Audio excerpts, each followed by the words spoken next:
That evening, I sat quietly at the long dining table in the Sanders mansion. Crystal chandeliers sparkled above my head, casting gold light over polished glasses and silver cutlery. Around me, laughter echoed sharp, polished, and distant. I smiled faintly, though I knew most of those smiles around the table weren't real. My son, Ethan, sat beside his fiancée, Olivia Sanders, holding her hand nervously. She looked perfect, elegant, confident, and surrounded by her family who clearly adored her. And me? I was the quiet man in the old brown jacket, the one nobody paid much attention to. As I reached for my glass of water, I heard a faint whisper. One of Olivia's cousins leaned toward another and said under her breath, "It's greater than, he looks like a gardener." Laughter followed, soft, polite, but cutting. I pretended not to hear. After all, people often laugh when they don't understand what they're looking at. Mrs. Evelyn Sanders, Olivia's mother, sat at the head of the table. She had that kind of smile that was both charming and cruel. "Mr. Bennet," she said, swirling her wine glass, "what do you do for a living?" I looked at her gently. "A bit of business here and there," I replied. Olivia quickly jumped in, her cheeks pink with embarrassment. "Oh, he's retired now, Mom," she said with a small laugh. "He likes a quiet life." A few people chuckled. One man smirked. I simply nodded. "That's right," I said softly. "Quiet suits me just fine." For a moment, silence filled the table. Then, Mrs. Sanders leaned forward with a playful smile. "Well, Ethan," she said, "I do hope you'll take care of your father after marriage. Retirement must be difficult for him." My son froze, unsure what to say. I could see the discomfort in his eyes. I placed a hand on his shoulder and smiled. "Life's been kind to me, Mrs. Sanders," I said calmly, "in ways money could never measure." There was a pause. Someone coughed. Another changed the topic quickly, but Olivia looked away, embarrassed. I spent the rest of the dinner mostly silent, listening to conversations about business trips, cars, and holidays in places I had quietly invested in years ago. They didn't know, and I didn't care that they didn't. After dinner, Ethan walked me to the driveway. He rubbed the back of his neck, his voice low. "Dad, I'm sorry. They can be, rude sometimes." I smiled. "Don't worry, son. People often see what they expect to see. It's not their fault." He sighed. "I just wish they knew who you really are." I shook my head. "No need for that. The truth always finds its way to light without us saying a word." I got into my old Ford, started the engine, and waved as I pulled out of the Sanders' grand driveway. The night air was cool. The stars above were quiet witnesses to a man misunderstood. When I reached home, I poured myself a cup of tea and checked my phone. There was an email notification. Subject: investment return. $15 million confirmed. I smiled faintly and locked the phone. They thought I was a nobody. But I'd rather be a nobody with peace than somebody without grace. Soft piano music fades out as the camera zooms out on Richard sitting alone, his face calm, his eyes thoughtful, the calm before the world finds out who he truly is. After that dinner, I couldn't sleep. I kept thinking about the looks, the laughter, the whispers. It wasn't the first time people had judged me by what they saw, and it probably wouldn't be the last. But I've learned something in my 58 years of life. People see the jacket before they see the man wearing it. The next morning, I sat on my porch, sipping my tea, as the sun rose over my quiet home. My phone buzzed a call from Uncle Henry, my younger brother. "Rich," he said cheerfully, "how did the dinner go with the in-laws?" I chuckled. Let's just say it was entertaining. "Oh no," he said, already laughing. "Did they treat you like some poor old man again?" "They did," I said simply. "And I didn't stop them." He sighed. "You're too patient, brother. You could buy that whole mansion they live in and still have enough to build 2 more. Why not just tell them?" I smiled to myself. "Because, Henry, if I tell them now, they'll change how they treat me, but not who they are. I'd rather see the truth first." Henry paused, then said softly, "You always were the wise one. Years ago, I wasn't this calm. When I was younger, I lost everything. My first business failed. I had debts, no home, and a sick wife to care for. But instead of giving up, I started again from the ground up. I worked nights, studied logistics, and built Bennett Freight Solutions with nothing but borrowed trucks and sleepless nights. Over time, the company grew, and I invested quietly first in transport, then in technology, then in real estate. Every business I built, I hid behind holding companies. No one knew my face. By 50, I had everything I'd ever dreamed of: success, stability, peace. But after my wife Laura passed away, I realized something. All the money in the world couldn't fill an empty chair at dinner. So I walked away from the spotlight and started living simply. Old car, small house, quiet mornings, no noise, no pretense. Later that week, Ethan came to visit. He looked troubled. "Dad, Olivia doesn't want you to attend the next wedding meeting," he said awkwardly. I set down my cup. "Did she say why?" He hesitated. "She thinks maybe it's best if you don't come. She said her parents' friends might not understand." I smiled gently. "I understand." He looked ashamed. "Dad, I'm sorry. I'll talk to her." I stopped him. "No need, son. Let her learn. Sometimes people must see the wrong side of pride before they understand humility." Ethan looked down, his voice breaking. "You don't deserve this." I patted his shoulder. "Maybe not, but it's a good reminder of what matters. Let her heart grow first." That evening, I received a letter, an invitation from Mrs. Sanders.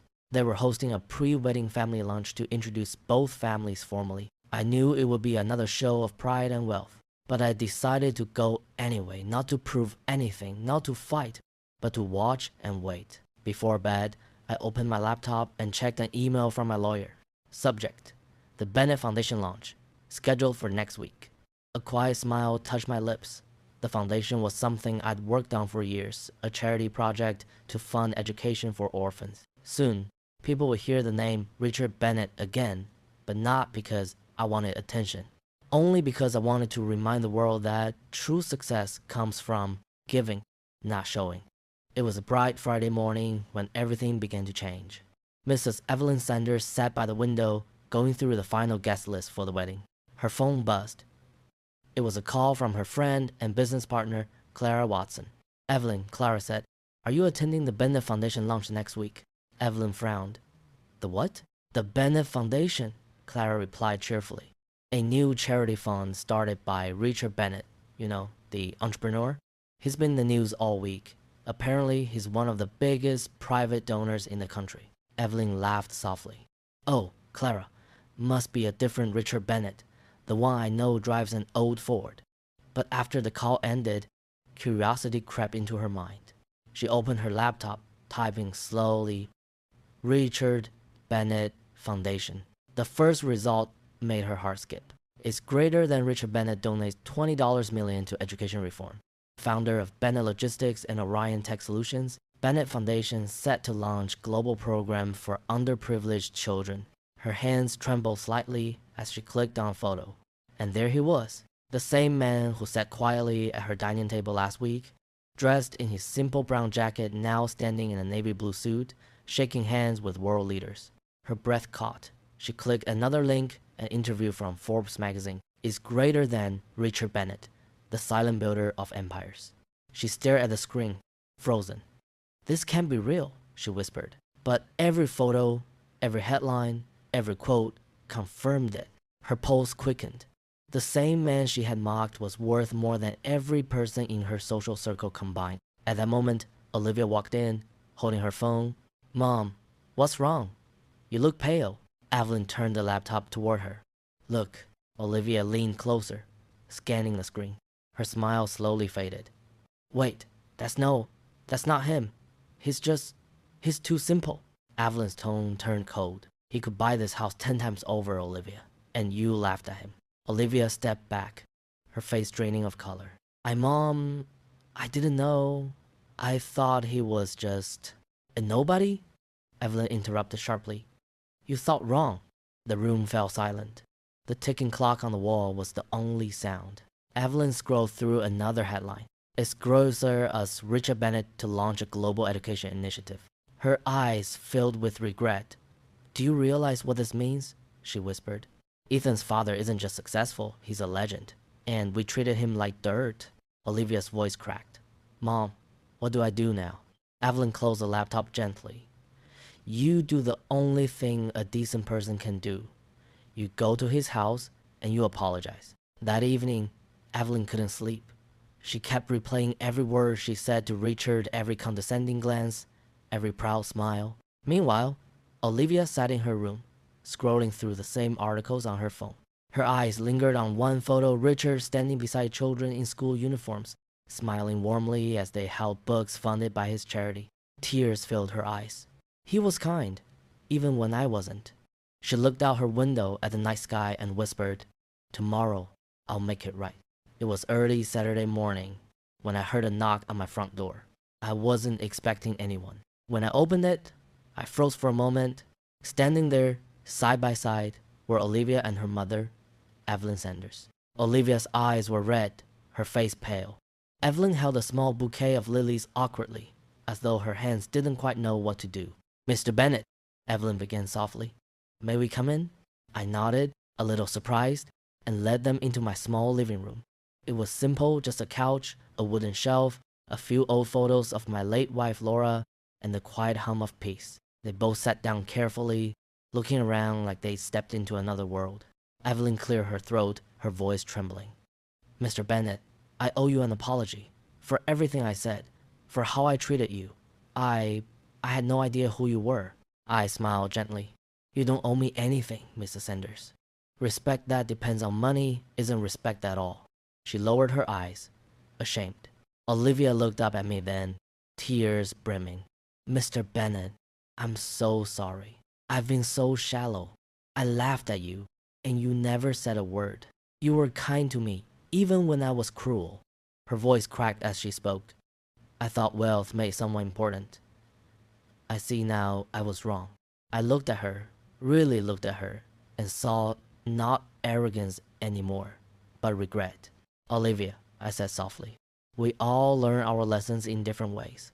What matters is what you do with the lesson when it comes. She nodded, her tears spilling freely. I want to make things right. Evelyn took a deep breath. You must think we're awful people. I shook my head. No, ma'am. Just people who forgot that life doesn't always wear designer clothes. For a moment, the room was silent. Only the sound of the wall clock filled the air. Then I stood up and poured tea for all three of us. As I handed Evelyn her cup, she said softly, You're a good man, Mr. Bennet. I smiled. I tried to be. My wife used to say, a humble heart never loses its way. I think she was right. Evelyn's eyes filled with tears. The world needs more men like you. I chuckled lightly. Maybe, but the world also needs fewer people who judge before they know. Just then, Ethan walked in, completely unaware of what was happening. He froze when he saw Olivia and her mother on the couch. Dad, what's going on?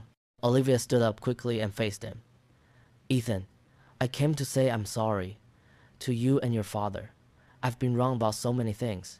Ethan looked at her, surprised, then turned to me. I gave him a small nod. He smiled faintly. I think this is the first time I've seen my dad accept an apology without saying a word. I laughed quietly. That's because forgiveness doesn't need noise. It just needs truth. Olivia hugged Ethan tightly, whispering, I'm sorry. I truly am. For the first time, I saw sincerity in her eyes, the kind that money can't buy and pride can't fake. Later that evening, after they left, I stepped outside into the cool air. I could feel the weight of judgment finally lifting. I glanced at my phone and saw a new headline trending online.